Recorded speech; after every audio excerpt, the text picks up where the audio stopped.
Hello ladies and gentlemen, welcome to my video. This is today's question.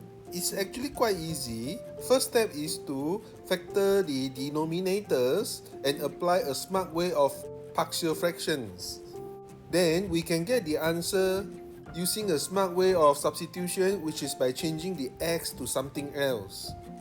First step, it's pretty obvious that the denominator of the integrand can be factored become 4x squared plus 1 and then multiply x squared plus 1. Now we focus on the integrand itself. The denominator is always the 4x squared plus 1 multiply x squared plus 1, while the numerator must be the natural log x multiply something. That something must be arithmetic between the two factors at the denominator. For example, x squared plus 1 and then minus 4x squared plus 1. However, this is not good enough. We need to multiply 4 to the first term and then the whole thing multiply with 1 over 3. Now we can safely split the integrand become two parts, where both multiply 1 over 3, both having the integration bound 0 to infinity. The first term is 4 natural log x divided by 4x squared plus 1. And then minus the second term, which is natural log x divided by x squared plus 1. The second part, we have done some video before this. We know the answer is a 0. But for quick demonstration, let's prove it. Consider the second part as j. Label it as equation 1. And then we apply x change to x power negative 1. Therefore, dx change to negative x power negative 2 dx. While infinity become 1 over infinity, which is 0, and 0 become infinity. So j become integral infinity to 0, natural log x power negative 1 divided by x power negative 2 plus 1 multiply negative x power negative 2 dx. We purposely multiply x power 2 divided by x power 2. From here, j become negative integral 0 to infinity natural log x divided by 1 plus x squared dx.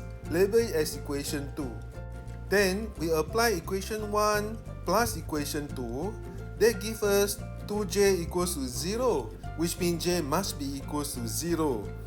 Since j is equal to 0, which means the question we try to solve is only first part of the q. Write down the letters q and then apply another trick, which is change the x become x over 2. Therefore, dx become 1 over 2 dx. Infinity, still infinity, no change, while 0 still 0, also no change. Therefore, we have a new q equals to 4 over 3 integral 0 to infinity natural log x over 2 and then divide by 4 multiply x over 2 square plus 1 and then multiply 1 over 2 dx.